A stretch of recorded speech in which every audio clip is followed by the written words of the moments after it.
देखो next chapter अपन जो start कर रहे हैं वो अपन स्टार्ट कर रहे हैं financial statements with adjustment. Financial statement financial statement with adjustment. Financial statement with adjustment, ये अपन नया चैप्टर स्टार्ट कर रहे हैं फाइनेंशियल स्टेटमेंट विद एडजस्टमेंट। देखो इस चैप्टर में अपन क्या पढ़ेंगे कि जैसे अपन ने जर्नल्स करी, जर्नल एंट्री से लेजर पोस्टिंग करी, फिर ट्रायल बैलेंस बनाया और ट्रायल बैलेंस बनाने के बाद पता चला कि हमारे कुछ एडजस्टमेंट्स रह गए, ठीक है ना। कुछ एंट्रीज अपन करना भूल गए या हमारे कुछ एडजस्टमेंट्स रह गए जो हमें करने थे लेकिन हम करना भूल गए। तो अब फाइनल अकाउंट्स में उसका कैसे एडजस्टमेंट होगा वो अपन इस चैप्टर में पढ़ रहे हैं कि अपन कुछ अभी मतलब अपन ने ट्रायल बैलेंस बना लिया है, लेकिन ट्रायल बैलेंस बनाने के बाद हमें कुछ एडजस्टमेंट्स थे जो हम करना भूल गए। तो अब ट्रायल बैलेंस बनाने के बाद वो फाइनल अकाउंट्स में फाइनेंशियल स्टेटमेंट बनाते समय वो एडजस्टमेंट्स कैसे होंगे वो अपन इस चैप्टर में पढ़ रहे हैं, राइट। तो देखो सबसे पहला जो एडजस्टमेंट है वो है आपका क्लोजिंग स्टॉक का। सबसे पहला जो एडजस्टमेंट है वो आपका कौन सा है? क्लोजिंग स्टॉक का। क्या आपने सब कुछ कर लिया, ट्रायल बैलेंस बना लिया, ट्रायल बैलेंस बनाने के बाद अब आपने क्या करा, अपने स्टॉक का वैल्यूएशन करा, ठीक है ना। तो स्टॉक का वैल्यूएशन तो कर लिया लेकिन उसकी आपने अकाउंटिंग नहीं करी है, तो उस कंडीशन में इसका क्या एडजस्टमेंट होगा फाइनेंशियल स्टेटमेंट में। तो वैसे तो अपन ये डिस्कस कर लिया था अबाउट द क्लोजिंग स्टॉक कि पहली चीज तो ये कि क्लोजिंग स्टॉक का वैल्यूएशन कैसे करते हैं, how closing stock is valued. तो क्लोजिंग स्टॉक का जो वैल्यूएशन होता है वो कैसे होता है, या तो कॉस्ट प्राइस और नेट रियलाइजेबल वैल्यू या market value, whichever is lower. इन दोनों में से जो भी लोअर प्राइस होती है उस पे अपन अपने क्लोजिंग स्टॉक का क्या करते हैं, वैल्यूएशन करते हैं।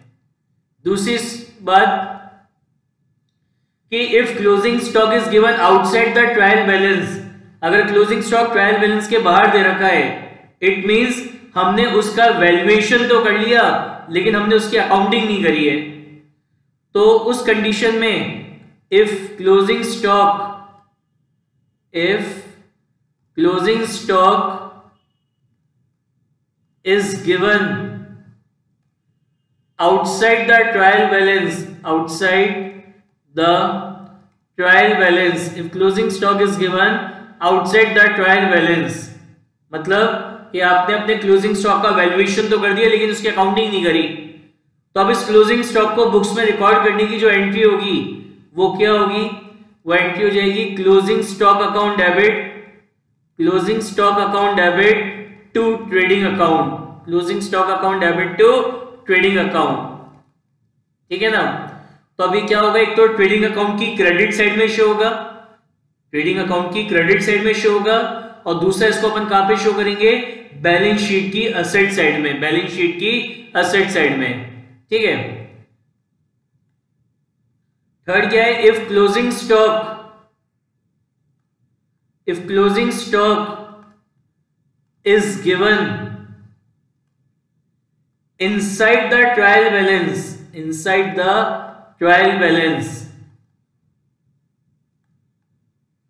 तो अगर क्लोजिंग स्टॉक ट्रायल बैलेंस के अंदर दे रखा है इसका मतलब हमने उसका वैल्यूएशन भी कर लिया और अकाउंटिंग भी कर ली। तो ट्रायल बैलेंस बनाने के पहले ही आपने अपने क्लोजिंग स्टॉक की अकाउंटिंग कर ली है, तो उस कंडीशन में क्लोजिंग स्टॉक को बुक्स में रिकॉर्ड करने की एंट्री क्या होती है, closing stock account debit to purchase account. देखो ये जो कंसेप्ट है ना इसको जरा समझना ध्यान से, मैं एक एग्जांपल से समझा रहा हूं, जरा इसका लॉजिक समझना ही क्या हो रहा है, ठीक है ना। देखो सपोज करो, एक एग्जांपल से समझते हैं। सपोज करो हमने परचेज करी कितने की, 1 लाख की। ड्यूरिंग द ईयर अपन ने 1 लाख की परचेज करी और एंड ऑफ द ईयर में अपन ने अपने क्लोजिंग स्टॉक का वैल्यूएशन करा, एंड ऑफ द ईयर में हमने अपने क्लोजिंग स्टॉक का वैल्यूएशन करा, तो वो कितने का निकला? सपोज करो वो निकला 10,000 रुपीज का। ठीक है, अभी अपन पहली कंडीशन लेते हैं कि हमने क्लोजिंग स्टॉक का वैल्यूएशन करा और ट्रायल बैलेंस बनाने से पहले उसको बुक्स में रिकॉर्ड भी कर लिया। देखो, जब आपने परचेज करी होगी तो एंट्री क्या पास करी होगी? सपोज करो कैश परचेज थी तो आपने एंट्री पास करी होगी purchase account debit to bank. Purchase account debit to bank कितना? 1 लाख 1 लाख। तो आपने जैसे ये परचेज अकाउंट बनाया, परचेज अकाउंट बनाया तो परचेज अकाउंट की डेबिट साइड में आपने लिख दिया होगा टू बैंक कितना? 1 लाख। फिर एंड ऑफ द ईयर में अपन ने अपने क्लोजिंग स्टॉक का वैल्यूएशन करा, एंड ऑफ द ईयर में अपन ने अपने क्लोजिंग स्टॉक का वैल्यूएशन करा। तो जब क्लोजिंग स्टॉक का वैल्यूएशन करा और प्लस हमने उसकी अकाउंटिंग भी कर ली ट्रायल बैलेंस बनाने से पहले ही, तो क्लोजिंग स्टॉक को बुक्स में रिकॉर्ड करने की एंट्री क्या होगी? Before preparing the trial balance entry हो जाएगी क्लोजिंग स्टॉक। क्लोजिंग स्टॉक हमारा असेट है, तो असेट को जब रिकॉर्ड करते हैं तो उसको डेबिट करते हैं, तो closing stock account debit to purchase, ये एंट्री होती है closing stock account debit to purchase 10,000। तो परचेज अकाउंट को अपन ने क्रेडिट करा है, किससे क्रेडिट करा है? क्लोजिंग स्टॉक से। तो परचेज अकाउंट की क्रेडिट साइड में लिखेंगे बाय क्लोजिंग स्टॉक कितना? 10,000। बाय क्लोजिंग स्टॉक कितना? 10,000। अब यहाँ पे जो बैलेंस बचा, रिमेनिंग बैलेंस कितना बचा परचेज अकाउंट का? 90,000। तो ये जो बैलेंस है, this balance will be transfer to trading account. This balance will be transfer to trading account. यानी जब आप अपना ट्रेडिंग अकाउंट बनाएंगे, जब आप अपना ट्रेडिंग अकाउंट बनाओगे तो ट्रेडिंग अकाउंट की क्रेडिट साइड में लिखोगे क्या? To purchase. टू परचेज कितना? 90,000। टू परचेज कितना? 90,000। और ये जो क्लोजिंग स्टॉक है इसको आप कहां दिखाओगे? बैलेंस शीट की असेट साइड में।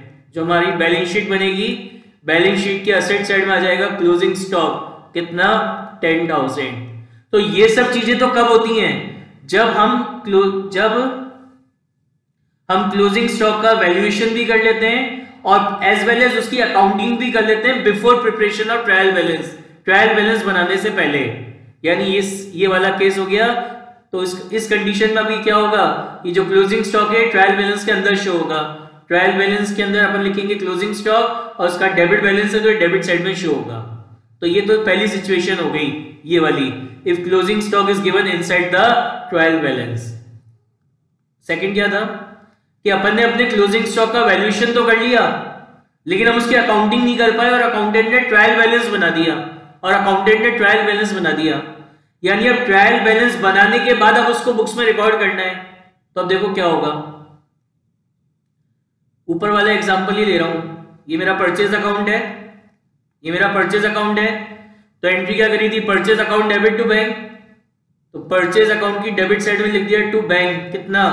1 लाख। अब ट्रायल बैलेंस बन चुका, ट्रायल बैलेंस बन चुका है, लेकिन हमने अपने क्लोजिंग स्टॉक का वैल्यूएशन नहीं, मतलब क्लोजिंग स्टॉक का वैल्यूएशन तो कर लिया था लेकिन उसकी अकाउंटिंग नहीं करी थी। अकाउंटिंग नहीं करी थी मतलब ये वाली एंट्री अपन ने पास नहीं करी थी। तो ये वाली एंट्री पास नहीं करी तो इससे क्या हुआ? ये पूरा का पूरा 1 लाख रुपए का बैलेंस, इस परचेज अकाउंट का पूरा 1 लाख रुपए का बैलेंस कहां पहुंच गया? ट्रेडिंग अकाउंट में पहुंच गया। यानी अब आपकी जो ट्रेडिंग अकाउंट है, अब आपका जो ट्रेडिंग अकाउंट है, ट्रेडिंग अकाउंट की डेबिट साइड में यह लिख रहा होगा क्या? टू परचेज कितना? 1 लाख। टू परचेज कितना? 1 लाख। अब ट्रायल बैलेंस बन चुका। अब ट्रायल बैलेंस बनाने के बाद हम अपने क्लोजिंग स्टॉक को रिकॉर्ड कर रहे हैं। तो क्लोजिंग स्टॉक को रिकॉर्ड करने की एंट्री क्या होगी? Closing stock account debit, closing stock account debit to trading account, closing stock account debit to trading account कितना? 10,000 10,000। तो ट्रेडिंग अकाउंट की क्रेडिट साइड में लिखेंगे क्या? बाय क्लोजिंग स्टॉक कितना? 10,000। और जब अपन अपनी क्या बनाएंगे? बैलेंस शीट बनाएंगे, तो बैलेंस शीट की असेट साइड में लिख देंगे क्लोजिंग स्टॉक कितना? 10,000। तो मैंने अभी आपको क्या, ये बी केस में आपको क्या बताया था? If closing stock is given outside the trial balance, outside the trial balance मतलब ये वाला जो ट्रीटमेंट है ये नहीं हुआ, तो उस कंडीशन में ये परचेज कितनी शो हो रही है? 1 लाख। तो मैंने उसको ट्रेडिंग अकाउंट में क्रेडिट कर दिया 10,000 रुपए। तो अल्टीमेटली कितना हो गया? नेट करोगे तो 90 हो गया। तो यहाँ पे भी ये कितना था 90 आ रहा था, और दूसरा इसको बैलेंस शीट के असेट साइड में शो कर दिया। और अगर ये ट्रायल बैलेंस के अंदर दे रखा है, if closing stock is given inside the trial balance, मतलब क्लोजिंग स्टॉक का एडजस्टमेंट अपन ने परचेज अकाउंट में कर दिया है, क्लोजिंग स्टॉक का एडजस्टमेंट अपन ने परचेज अकाउंट में कर दिया है, ठीक है ना। तो परचेज अकाउंट में कर दिया है, तो परचेज अकाउंट का कितना रह गया बैलेंस 90, तो वो 90,000 ट्रेडिंग अकाउंट में शो हो रहा है, तो अब ये क्लोजिंग स्टॉक इधर क्रेडिट साइड में नहीं आएगा, केवल इसको बैलेंस शीट की असेट साइड में शो करेंगे। तो this is the concept of closing stock. समझ में आता है? बहुत अच्छी बात है, वरना वो याद करने का तरीका है कि अगर क्लोजिंग स्टॉक गिवन है आउटसाइड द ट्रायल बैलेंस, तो उस कंडीशन में एक तो वो कहां शो होगा, ट्रेडिंग अकाउंट की क्रेडिट साइड में, और दूसरा बैलेंस शीट की असेट साइड में। और if closing stock is given inside the trial balance, तो वो ट्रेडिंग अकाउंट में शो नहीं होगा, उसको केवल बैलेंस शीट की असेट साइड में हम शो करेंगे। तो ये पूरा कंसेप्ट है किसका, क्लोजिंग स्टॉक का।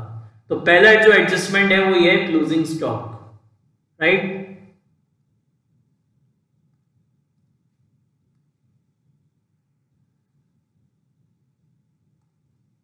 नाउ सेकेंड एडजस्टमेंट अपन पढ़ रहे हैं outstanding expenses. Outstanding expenses, outstanding expenses या फिर expenses due but not paid. What is mean by outstanding expenses? क्या होते हैं आउटस्टैंडिंग एक्सपेंसेस? क्या होते हैं? Those expenses which is related to current year, those expenses which is related to current year, which is related to current year but not paid during the current year, but not paid during the current year। ऐसे खर्चे जो current year से related हैं लेकिन हमने उसको current year में पे नहीं करा, तो वो हमारे क्या कहलाते हैं, आउटस्टैंडिंग एक्सपेंसेस कहलाते हैं। वो हमारे क्या कहलाएंगे, आउटस्टैंडिंग एक्सपेंसेस कहलाएंगे। और मैंने आपको बताया था कि आपका जो ट्रेडिंग अकाउंट है, trading account and profit and loss account, ये जो trading and profit and loss account है, ये कौन से कंसेप्ट पे बनाए जाते हैं? Trading and profit and loss account is prepared on accrual concept, is prepared on accrual concept, and as per the accrual concept, as per the accrual concept, any expense which is related to current year whether paid or not should be recorded in the books of account। तो ये भले ये outstanding expense current year का है, भले ही आपने इसको current year में पे नहीं करा, फिर भी आप इसको करंट ईयर की बुक्स में क्या करेंगे, रिकॉर्ड करेंगे, राइट। तो क्या हुआ कि आपने अपना ट्रायल बैलेंस बना लिया, और ट्रायल बैलेंस बनाने के बाद पता चला कि कोई एक ऐसा खर्चा था, कोई एक ऐसा एक्सपेंस था जो मेरे करंट ईयर से रिलेटेड था, लेकिन मैं उसको करंट ईयर में पे नहीं करा। तो पे नहीं करा तो खर्चा तो करंट ईयर का है, भले ही पे नहीं करा हो, हमें उसको रिकॉर्ड करना है as per the accrual concept, तो अब हम उसको क्या करेंगे, रिकॉर्ड करेंगे। तो आउटस्टैंडिंग एक्सपेंसेस को रिकॉर्ड करने की एंट्री क्या होती है? एंट्री होगी आपकी expense account debit, expenses account debit, जो भी एक्सपेंस है, expense account debit to outstanding expenses, ये तो रिकॉर्ड करने की एंट्री हो जाएगी। देखो इस एग्जांपल से मैं आपको समझाता हूं। सपोज करो आपका ये ट्रायल बैलेंस है, ये आपका ट्रायल बैलेंस है, यहां पे आपको दे रखी है क्या, सैलरी, ये डेबिट ये क्रेडिट, सैलरी खर्चा है तो उसका डेबिट बैलेंस होता है। तो यहां दे रखा है 22,000, सैलरी कितनी दे रखी है, 22,000 की सैलरी यहां पे आपको दे रखी है। अब इस ट्रायल बैलेंस के नीचे एक एडजस्टमेंट दे रखा है आपको, इस ट्रायल बैलेंस के नीचे एक एडजस्टमेंट दे रखा है क्या, कि सैलरी इज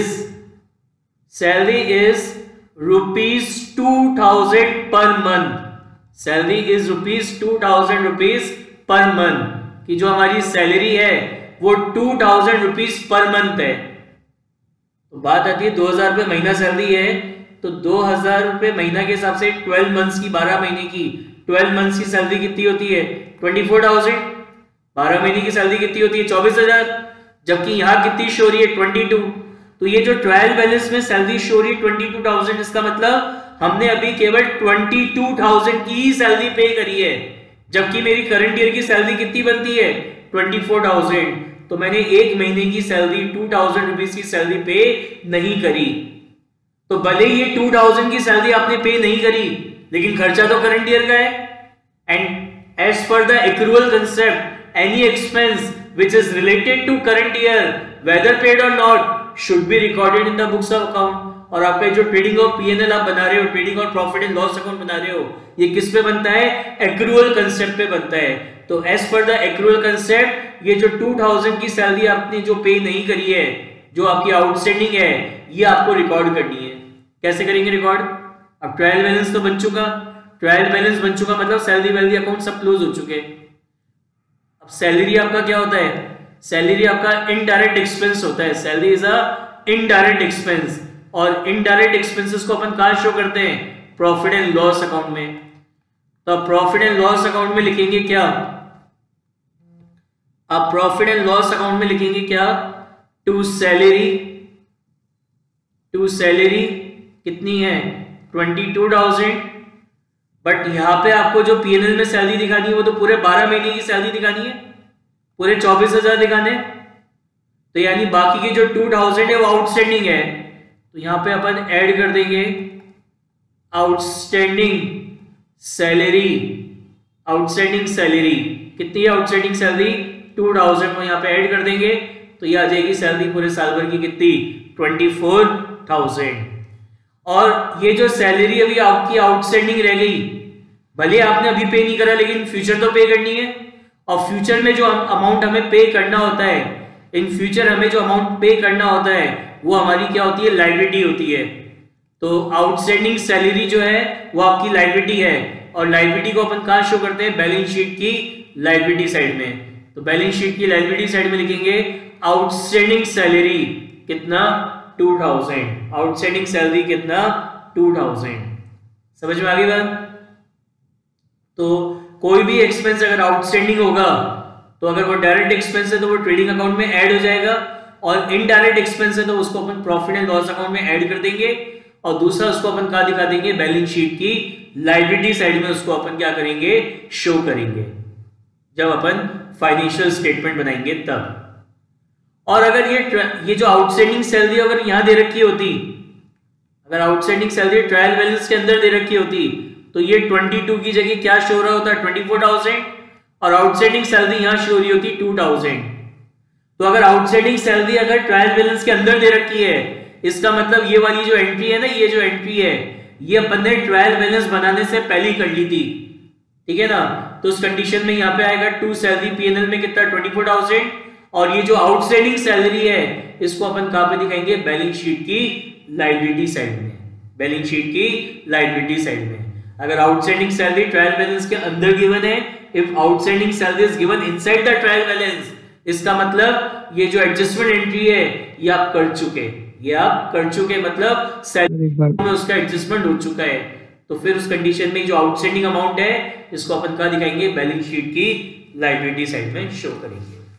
तो फाइनल अकाउंट्स बनाते समय ये ट्रीटमेंट होता है किसका, आउटस्टैंडिंग एक्सपेंसेस का, राइट। सर एक बार वापस बताना। आउटस्टैंडिंग एक्सपेंसेस का मैंने क्या बताया कि एक तो वो जो भी खर्चा आपका आउटस्टैंडिंग है वो वहां पे ऐड हो जाएगा, अगर वो डायरेक्ट एक्सपेंस है तो वो ट्रेडिंग अकाउंट में ऐड होगा, और अगर वो इनडायरेक्ट एक्सपेंस है तो वो पीएनएल में ऐड हो जाएगा, और दूसरा उसको अपन कहां दिखाएंगे, बैलेंस शीट की लायबिलिटी साइड में, बैलेंस शीट की लायबिलिटी साइड में, ठीक है।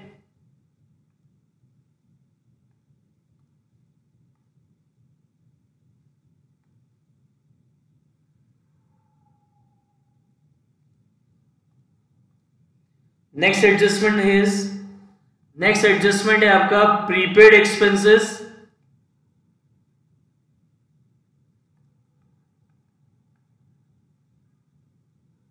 प्रीपेड एक्सपेंसेस, और उसका एक और नाम होता है जो जनरली एग्जाम में आता है और हमें लगता है कि टीचर ने पढ़ाएगी, कोई नई चीज आ गई, वो होता है अनएक्सपायर्ड एक्सपेंसेस।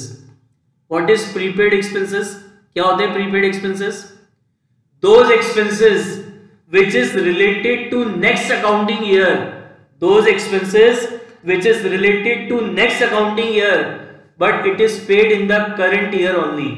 ऐसे खर्चे जो हमारे नेक्स्ट अकाउंटिंग ईयर से रिलेटेड थे लेकिन हमने उसको करंट ईयर में पे कर दिया तो वो हमारे क्या कहलाते हैं, प्रीपेड एक्सपेंसेस कहलाते हैं।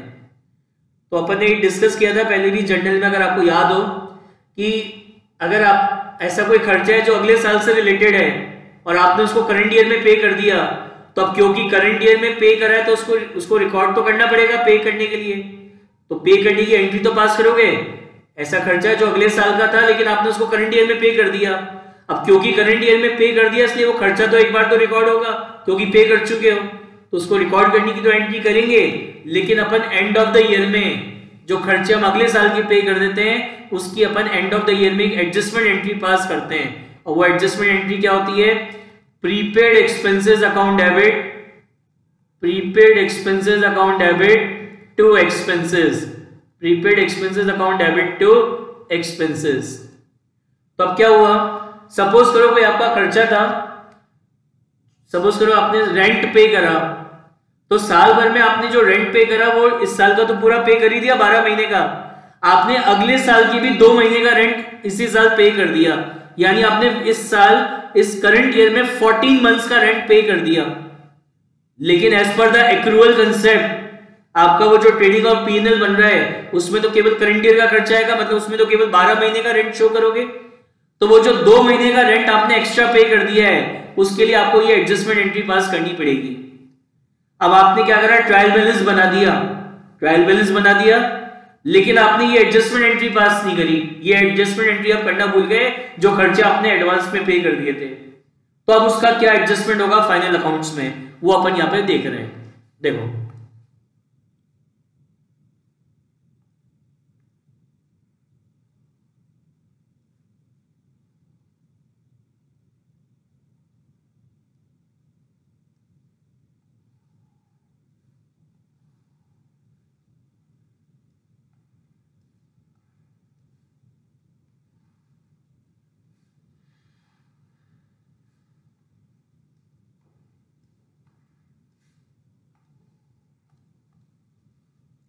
देखो सपोज करो ये आपका ट्रायल बैलेंस है, आपको पता है ये डेबिट है ये क्रेडिट है, यहां पे आपका दे रखा है रेंट, रेंट आपका दे रखा है 28,000 और नीचे एडजस्टमेंट में क्या लिखा है, एडजस्टमेंट में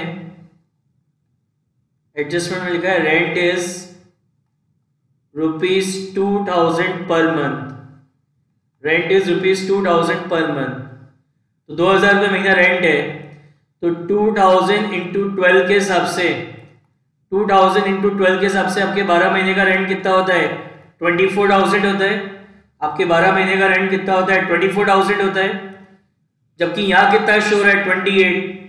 तो इसका क्या मतलब है कि आपने 28,000 का रेंट पे करा है, आपने करंट ईयर में 28,000 का रेंट पे करा है, जबकि आपके करंट ईयर का रेंट तो 24,000 ही होता है, यानी आपने 4,000 का जो रेंट है वो नेक्स्ट ईयर का रेंट, आपने नेक्स्ट ईयर का जो रेंट है वो आपने इस करंट ईयर में क्या करा है, पे कर दिया। लेकिन आप ये जो ट्रेडिंग और प्रॉफिट एंड लॉस अकाउंट बना रहे हैं, ये जो फाइनेंशियल स्टेटमेंट्स आप प्रिपेयर कर रहे हैं, ये किस पे बनते हैं, एक्रूअल कंसेप्ट पे। And as per the accrual concept हम अगले साल का या पिछले साल का, नेक्स्ट ईयर और प्रीवियस ईयर के कोई एक्सपेंसेस अपन ट्रेडिंग पीएनएल में शो नहीं करते हैं। तो अब इसका क्या एडजस्टमेंट करेंगे अपन, रेंट आपका इनडायरेक्ट एक्सपेंस होता है, rent is a indirect expense, तो ये कहां पे शो होगा, प्रॉफिट एंड लॉस अकाउंट में। तो आप यहां लिखोगे प्रॉफिट एंड लॉस अकाउंट में क्या, टू रेंट, कितना रेंट है 28,000, लेकिन आपको इस प्रॉफिट एंड लॉस अकाउंट में केवल करंट ईयर का रेंट शो करना है। तो मेरे करंट ईयर का रेंट तो यही होता है 24,000, 2,000 रुपए पर मंथ है, तो 2,000 इंटू 12 के हिसाब से कितना होता है, 24,000 रुपए होता है। कितना होता है, 24,000 होता है, जबकि यहाँ तो 28 है। तो अगले साल का रेंट नहीं शो करना, तो नहीं शो करना तो उसको यहां से क्या करेंगे, लेस कर देंगे, यहां लिखेंगे लेस प्रीपेड रेंट, कितना 4,000, तो यहां आ जाएगा कितना 24, और एक्सपेंसेस जो हम एडवांस में पे कर देते हैं, एक्सपेंसेस जो हम एडवांस में पे कर देते हैं वो हमारे असेट होते हैं। तो बैलेंस शीट की असेट साइड में लिखेंगे प्रीपेड रेंट, प्रीपेड रेंट कितना 4000। बैलेंस शीट की असेट साइड में आएगा प्रीपेड रेंट 4000। तो ये सब कब होगा, जब ये वाली एडजस्टमेंट एंट्री आप ट्रायल बैलेंस बनाने से पहले करना भूल गए, तब अपन ये एडजस्टमेंट करेंगे। और अगर ये एंट्री अगर आपने ट्रायल बैलेंस बनाने से पहले कर दी होती, ट्रायल बैलेंस बनाने से पहले कर दी होती, तो ट्रायल बैलेंस में जो रेंट 28 है उसकी जगह कितना शो हो रहा होता 24,000, और दूसरा ट्रायल बैलेंस में एक और चीज शो हो रही होती, क्या, प्रीपेड रेंट कितना 4,000। तो अगर प्रीपेड एक्सपेंसेस आपको ट्रायल बैलेंस के अंदर दे रखे हैं ऑलरेडी, तो केवल फिर उसको कहां दिखाएंगे, बैलेंस शीट की असेट साइड में दिखाएंगे, क्योंकि उस एक्सपेंस में उसका ऑलरेडी एडजस्टमेंट हो चुका है। समझ में आ गई। तो ये एडजस्टमेंट होते हैं किसके, प्रीपेड एक्सपेंसेस के। तो एक तो वो जो खर्चा है उसमें से लेस हो जाएगा ट्रेडिंग और पीएनएल में, और दूसरा उसको कहां दिखाएंगे, बैलेंस शीट की असेट साइड में। और ये वर्ड याद रखना, अनएक्सपायर्ड एक्सपेंसेस। प्रीपेड एक्सपेंसेस का दूसरा नाम है अनएक्सपायर्ड एक्सपेंसेस। जनरली एग्जाम में वर्ड आता है और हम सोचते रह जाते हैं क्या चीज है, ठीक है ना, याद रखना प्रीपेड एक्सपेंसेस को अनएक्सपायर्ड एक्सपेंसेस भी बोलते हैं। ना एक और एडजस्टमेंट पढ़ते हैं, वो आप पूरा चैप्टर पढ़ चुके हैं। वो एडजस्टमेंट है आपका डेप्रिसिएशन। आपको पता है कि as per the conservatism concept जितने भी हमारे फिक्स एसेट्स हैं उन सब पर हम एंड ऑफ द ईयर में क्या लगाते हैं, डेप्रिसिएशन लगाते हैं। और डेप्रिसिएशन चार्ज करने की एंट्री क्या होती है, depreciation account debit to fix asset. और फिर ये जो डेप्रिसिएशन है इसको अपन कहां ट्रांसफर कर देते हैं, प्रॉफिट एंड लॉस अकाउंट में। तो एंट्री हो जाती है profit and loss account debit to depreciation. तो ये एंट्री करने से क्या होता है, एक तो आपके फिक्स एसेट की वैल्यू कम हो जाती है और प्रॉफिट एंड लॉस अकाउंट में डेप्रिसिएशन चला जाता है। लेकिन क्या हुआ, आपने अपना ट्रायल बैलेंस बना दिया, और ट्रायल बैलेंस बनाने के बाद आपको याद आया कि हम अपने फिक्स एसेट्स पे डेप्रिसिएशन लगाना भूल गए। हम अपने फिक्स एसेट्स पे डेप्रिसिएशन लगाना भूल गए, बाद में पता चला, ट्रायल बैलेंस बनाने के बाद पता चला। ठीक है, तो अब इसका क्या करेंगे जब बाद में पता चलेगा, देखो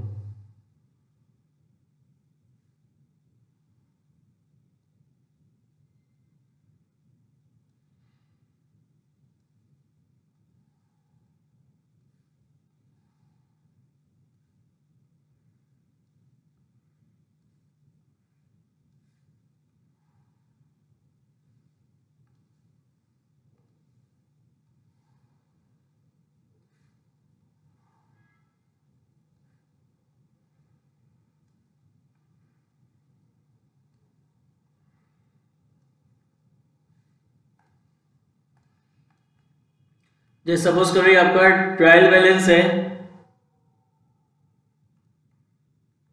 ये आपका ट्रायल बैलेंस है, ये इसकी डेबिट साइड, ये इसकी क्रेडिट साइड।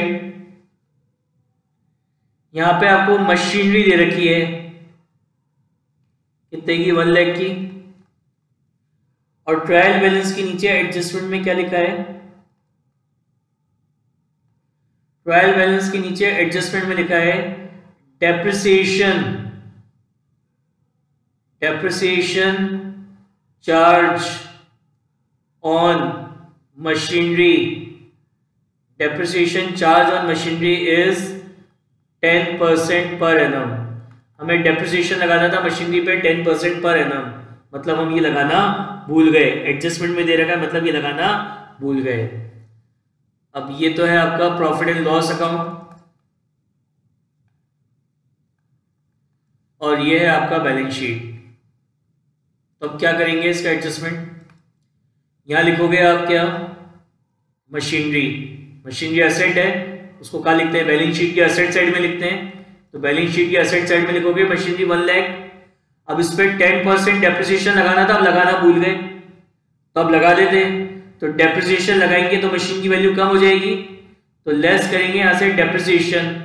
तो 1 लाख का 10%, 1 लाख का 10% कितना होता है 10,000, यहाँ वैल्यू कितनी रहेगी 90,000।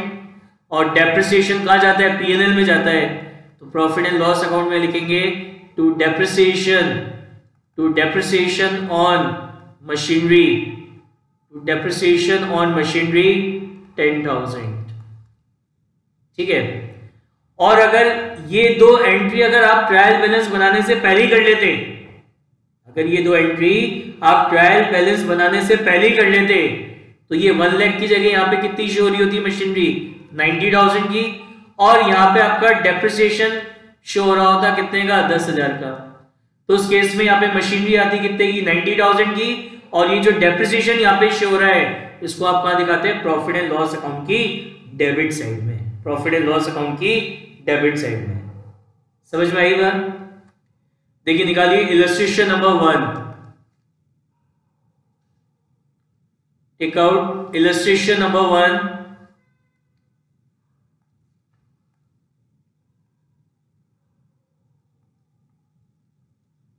Illustration number 1, page number 22.5.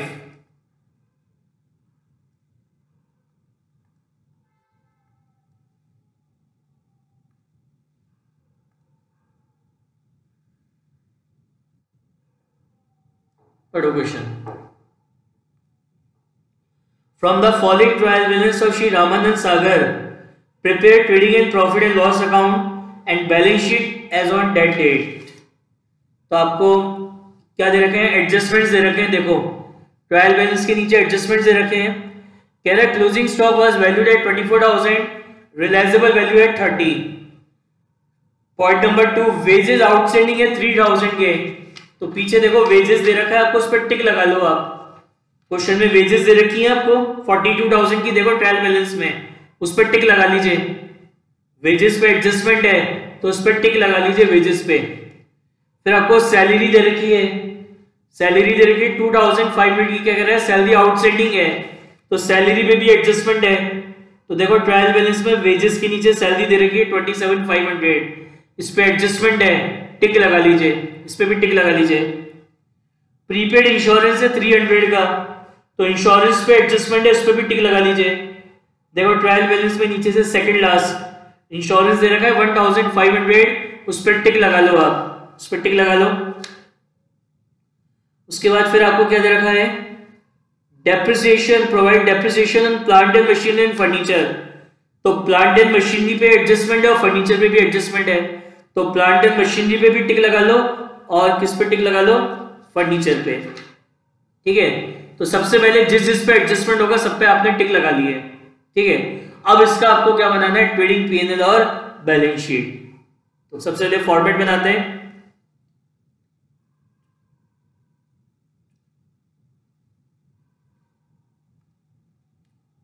सबसे पहले फर्स्ट पेज पे आप क्या बनाएंगे ट्रेडिंग अकाउंट। फर्स्ट पेज पे आपका बनेगा ट्रेडिंग अकाउंट।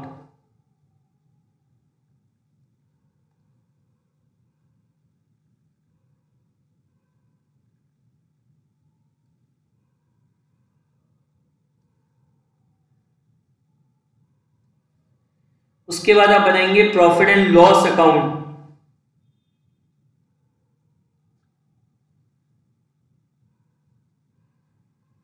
नेक्स्ट पेज पे, फर्स्ट पेज पे फुल पेज पे क्या बनेगा ट्रेडिंग अकाउंट। नेक्स्ट पेज पे आप क्या बनाएंगे सेकंड पेज पे फुल पेज पे प्रॉफिट एंड लॉस अकाउंट। फिर नेक्स्ट पेज पे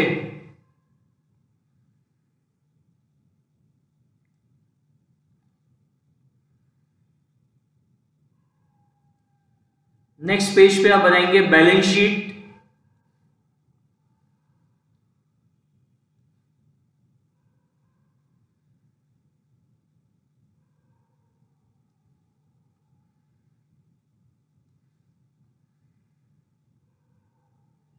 और बैलेंस शीट के नीचे आप क्या बनाएंगे working note for the calculation of closing capital, for the calculation of closing capital. तो ये तो क्या थी आपकी बैलेंस शीट, लिखेंगे बैलेंस शीट एज ऑन, किस डेट को बना रहे हैं अपन ये बैलेंस शीट, 31 मार्च 2019। ये आपकी लायबिलिटीज हैं,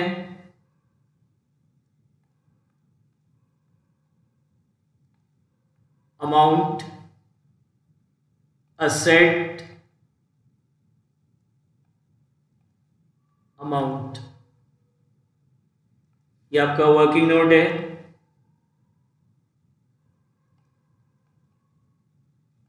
इसमें अपन क्या निकालेंगे, closing capital,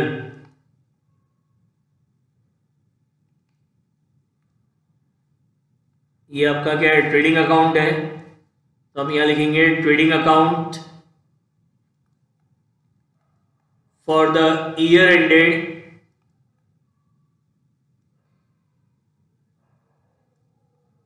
31 March 2019, particular amount, particular amount। फिर आप बनाएंगे क्या, प्रॉफिट एंड लॉस अकाउंट, ये लिखेंगे profit and loss account for the year ended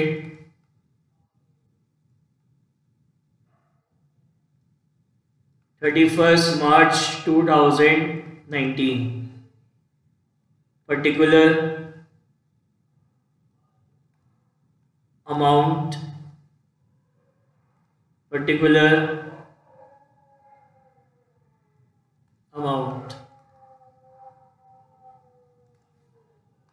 देखिए स्टार्टिंग से स्टार्ट करते हैं। सबसे पहले ओपनिंग स्टॉक दे रखा है, तो ओपनिंग स्टॉक को अपन कहाँ लिखते हैं, ट्रेडिंग अकाउंट में सबसे ऊपर ओपनिंग स्टॉक आता है, तो यहां लिखेंगे टू ओपनिंग स्टॉक। तो ओपनिंग स्टॉक आपको गिवन है कितने का, 20,000 का। फिर परचेज दे रखी है, तो ट्रेडिंग अकाउंट की डेबिट साइड में सेकंड नंबर पे परचेज लिखते हैं, तो परचेजेस आपको दे रखी है 80,000, तो इन दोनों की जगह फिक्स्ड है। सेल्स रिटर्न, इसको भी अपन कहां लिखते हैं, ट्रेडिंग अकाउंट की डेबिट साइड में या फिर क्रेडिट साइड में सेल्स में से लेस करके, तो यहां लिखेंगे टू सेल्स रिटर्न, कितना दे रखा है 6,000। फिर दे रखा है कैरेज इनवर्ड। कैरेज इनवर्ड क्या होता है, मैंने आपको बताया था, ये वो कैरेज है जो आपने at the time of purchase pay करा था। So carriage inward is a direct expense, carriage inward is a direct expense। तो इसको आप कहां शो करेंगे, इसको शो करेंगे अपन कहां पे, ट्रेडिंग अकाउंट में, to carriage inward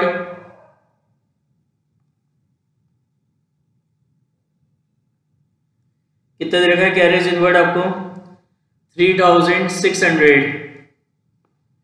carriage outward क्या होता है, ये वो कैरेज है जो आपने at the time of sales आपने पे करा, तो carriage outward is a indirect expense, carriage outward is a indirect expense. तो उसको अपन कहां शो करेंगे, प्रॉफिट एंड लॉस अकाउंट में कितना है 800। फिर है वेजेस, तो वेजेस पे एडजस्टमेंट है, क्या कह रहा था वेजेस के लिए, पॉइंट नंबर 2 पढ़ो, एडजस्टमेंट का पॉइंट नंबर 2 रीड करो। कह रहे wages outstanding for March 2019 is 3,000, कि 3,000 रुपीज की वेजेस क्या है, आउटस्टैंडिंग है। आउटस्टैंडिंग है मतलब ये 3,000 रुपीज की वेजेस हैं जो हमारे करंट ईयर से रिलेटेड है, लेकिन हमने करंट ईयर में पे नहीं करी। लेकिन ये वेजेस क्या होता है, डायरेक्ट एक्सपेंस, और डायरेक्ट एक्सपेंस कहां पे आते हैं, ट्रेडिंग अकाउंट, और ट्रेडिंग अकाउंट किस पे बनता है, एक्रूअल कंसेप्ट पे। And as per the accrual concept any expense which is related to current year whether paid or not should be recorded in the books। तो इस आउटस्टैंडिंग एक्सपेंस को अपन books में record करेंगे क्योंकि ये हमारे करंट ईयर का खर्चा है, और ट्रेडिंग पीएनएल में करंट ईयर से रिलेटेड सारे एक्सपेंसेस हम शो करते हैं whether paid or not। तो वेजेस कितनी है 42,000, हम इसमें ऐड करेंगे क्या, आउटस्टैंडिंग वेजेस, ऐड करेंगे आउटस्टैंडिंग वेजेस। कितनी है आउटस्टैंडिंग वेजेस? 3000 रुपीज की। तो ये आ जाएगा यहाँ पे 45,000। और ये जो आउटस्टैंडिंग वेजेस हैं अभी तो पे नहीं करी, लेकिन इन फ्यूचर में तो पे करनी है। फ्यूचर में पे करनी है मतलब ये हमारी लायबिलिटी है, तो बैलेंस शीट की लायबिलिटी साइड में शो करेंगे आउटस्टैंडिंग वेजेस कितना? 3000। नेक्स्ट है सैलरी। तो salary is a indirect expense, इस पे भी एडजस्टमेंट है। तो सैलरी आपको दे रखी है कितनी? 27,500। इस पे भी एडजस्टमेंट है। क्या एडजस्टमेंट है? Point number 3, salary outstanding for March is 2,500। मार्च के महीने में 2,500 की सैलरी आउटस्टैंडिंग थी। तो ऐसा कोई भी खर्चा जो करंट ईयर से रिलेटेड है, वेदर पेड और not, should be recorded in the books of accounts. तो भले ही आपने सैलरी इस साल पे नहीं करी, लेकिन खर्चा जो करंट ईयर का है, वेदर पेड और नॉट, हम इसको रिकॉर्ड करेंगे as per the accrual concept. तो ऐड करेंगे यहाँ पे क्या? आउटस्टैंडिंग सैलरी कितनी है? आउटस्टैंडिंग सैलरी है आपकी 2,500। तो ये आ जाएगा आपका कितना? 30,000। और ये जो आउटस्टैंडिंग सैलरी है, आउटस्टैंडिंग सैलरी आपकी क्या है? Liability, current liability. तो इसको बैलेंस शीट की लायबिलिटी साइड में अपन शो करेंगे आउटस्टैंडिंग सैलरी 2,500। फिर दे रखा है प्लांट एंड मशीनरी। तो प्लांट एंड मशीनरी हमारे फिक्स एसेट होते हैं, तो इसको अपन कहां शो करेंगे? बैलेंस शीट के एसेट साइड में। इस पे भी एडजस्टमेंट है, प्लांट एंड मशीनरी पे भी एडजस्टमेंट है। प्लांट एंड मशीनरी दे रखी है 90,000 की। क्या एडजस्टमेंट है? Point number 5, provide depreciation on plant and machinery 5%। तो इस पे डेप्रिसिएशन लगाएंगे अब अपन, लेस डेप्रिसिएशन 5% ऑफ 90,000। 90,000 का 5% कितना आएगा? 4,500। सो 90,000 माइनस 4,500 कितना आ जाएगा? 85,500। और ये जो डेप्रिसिएशन है, it is our indirect expense, तो इसको अपन कहां पे शो करेंगे? प्रॉफिट एंड लॉस अकाउंट में। To depreciation on plant and machinery, to depreciation on plant and machinery 4,500। 4,500। फिर फर्नीचर है, तो फर्नीचर भी हमारा एसेट होता है, फिक्स एसेट। इस पे भी एडजस्टमेंट है, फर्नीचर पे भी एडजस्टमेंट है। तो फर्नीचर लिखेंगे इनर कॉलम में कितना? 8,000। इस पे एडजस्टमेंट है। क्या एडजस्टमेंट है? कि फर्नीचर पे डेप्रिसिएशन लगाना है 20%। फर्नीचर पे डेप्रिसिएशन लगाना है 20%। तो लेस करेंगे यहां से डेप्रिसिएशन 8,000 का 20% कितना होगा? 1,600। कितना होगा? 1,600। तो 8,000 माइनस 1,600, तो ये आ जाएगा आपका कितना? 6,400। और दूसरा इसको कहां शो करेंगे अपन? प्रॉफिट एंड लॉस अकाउंट की डेबिट साइड में। To depreciation on furniture, to depreciation on furniture कितना डेप्रिसिएशन था हमारा? 1,600। उसके बाद नेक्स्ट क्या दे रखा है आपको? Furniture where sundry debtors.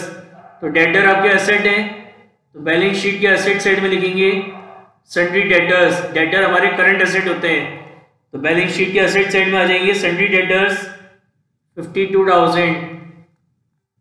Debtors के बाद बिल रिसीवेबल है, तो बिल रिसीवेबल भी हमारा एसेट होता है, current asset. Bill receivable is a current asset, तो बैलेंस शीट की एसेट साइड में लिखेंगे bill receivable 2,500। Cash in hand, cash in hand भी हमारा एसेट होता है, तो बैलेंस शीट के एसेट साइड में लिखेंगे कैश इन हैंड 6,300। उसके बाद ट्रैवलिंग एक्सपेंसेस हैं, तो ट्रैवलिंग एक्सपेंसेस हमारे इनडायरेक्ट एक्सपेंसेस होते हैं। ट्रैवलिंग एक्सपेंसेस हमारे क्या होते हैं? इनडायरेक्ट एक्सपेंसेस होते हैं। और इनडायरेक्ट एक्सपेंसेस को अपन कहां पे शो करते हैं? प्रॉफिट एंड लॉस अकाउंट की डेबिट साइड में। तो टू ट्रैवलिंग एक्सपेंसेस 3,700। फिर लाइटिंग दे रखी है फैक्ट्री की, तो फैक्ट्री से रिलेटेड सारा खर्चा क्या होता है?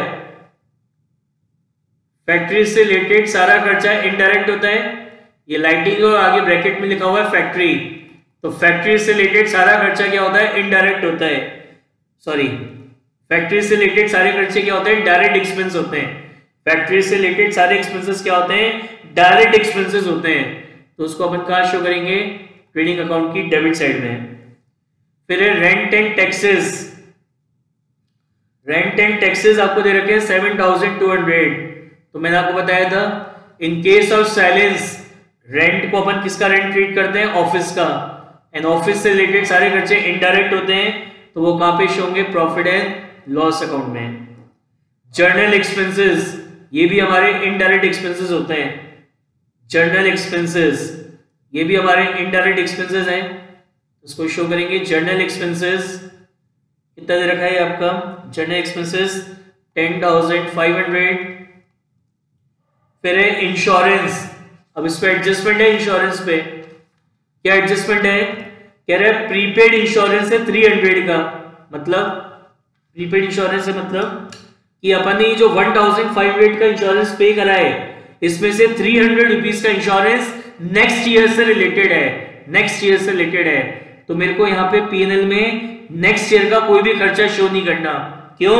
क्योंकि जो पीएनएल अकाउंट है वो अपन किस पे बना रहे हैं? एक्रूअल कंसेप्ट पे। And as per the accrual concept any expense which is related to next year is not shown in books. तो इसमें से लेस कर देंगे हमारा प्रीपेड इंश्योरेंस। क्या लेस कर देंगे? Prepaid insurance. कितना है? 300। तो यहां आ जाएगा 1200। और जो एक्सपेंसेस हम एडवांस में पे कर देते हैं वो हमारे असेट होते हैं, तो उसको अपन बैलेंस शीट की असेट साइड में शो कर देंगे। Prepaid insurance. प्रीपेड इंश्योरेंस कितना है? Prepaid insurance 300। ठीक है। उसके बाद सेल्स दे रखी है, तो सेल्स को कहां शो करेंगे? क्रेडिट साइड में ट्रेडिंग अकाउंट की। यहां लिखेंगे बाय सेल्स 2,70,000। परचेज रिटर्न या तो परचेज में से लेस करके दिखा दो या ट्रेडिंग अकाउंट की क्रेडिट साइड में लिख दो। तो by purchase return, purchase return आपको दे रखा है 4,000 का। डिस्काउंट, डिस्काउंट का क्रेडिट बैलेंस है, तो मतलब ये डिस्काउंट रिसीव्ड है, क्योंकि इनकम के ही क्रेडिट बैलेंस होते हैं। And discount receive is a indirect income, और इनडायरेक्ट इनकम्स को कहां शो करते हैं? प्रॉफिट एंड लॉस अकाउंट की क्रेडिट साइड में। Sundry creditor, creditor is a current liability. Creditor is a current liability, और करंट लायबिलिटीज को कहां शो करते हैं? बैलेंस शीट की लायबिलिटी साइड में। Bills payable, bills payable is a current liability. Bills payable is a current liability, और current liabilities को कहां शो करते हैं? बैलेंस शीट की लायबिलिटी साइड में। फिर आपका कैपिटल, तो कैपिटल को वर्किंग नोट में लिखेंगे। कैपिटल कितनी है? 75,000। अब देखो पीछे में पॉइंट नंबर 1 क्लोजिंग स्टॉक। तो क्लोजिंग स्टॉक की कॉस्ट प्राइस कितनी है? Cost price of closing stock is 24,000 and realisable value is 30,000। तो क्लोजिंग स्टॉक का वैल्यूएशन कैसे होता है? कॉस्ट प्राइस और realisable value whichever is lower. तो दोनों में से क्या लोअर है? 24,000। तो क्लोजिंग स्टॉक की वैल्यू क्या है? 24,000। सो closing stock is given outside the trial balance. Closing stock is given outside the trial balance. तो एक तो ट्रेडिंग अकाउंट की क्रेडिट साइड में आएगा बाय क्लोजिंग स्टॉक। कितना दे रखा है आपको क्लोजिंग स्टॉक? 24,000 का। और दूसरा इसको अपन कहां शो करेंगे? बैलेंस शीट की असेट साइड में। बैलेंस शीट की असेट साइड में शो करेंगे क्लोजिंग स्टॉक। कितना दे रखा है? 24,000। सर एक पॉइंट मिस हो गया। कौन सा? ड्राइंग वाला। ओके, तो ड्राइंग्स गिवन है, तो ड्राइंग्स को अपन क्या करते हैं? कैपिटल में से लेस कर देते हैं। वर्किंग नोट में कैपिटल में से लेस कर देते हैं अपन ड्राइंग। तो ड्राइंग आपको दे रखी है कितने की? 18,000 रुपीज की। इसको कैपिटल में से लेस कर देंगे। नो सारे एडजस्टमेंट हो गए, पॉइंट नंबर 1 2 3 4 5 सारे एडजस्टमेंट्स अपन ने कर लिए। अब अपन इसका बैलेंस करेंगे। अब यहाँ पे आपका ये जो ट्रेडिंग अकाउंट है इसकी क्रेडिट साइड का टोटल ज्यादा आ रहा है और डेबिट का कम आ रहा है, यानी आपके ट्रेडिंग अकाउंट का कौन सा बैलेंस है, क्रेडिट बैलेंस। और क्रेडिट बैलेंस जो है ट्रेडिंग अकाउंट का वो क्या कहलाता है, ग्रॉस प्रॉफिट। जगह नहीं बची, इसको रफ कर देते हैं।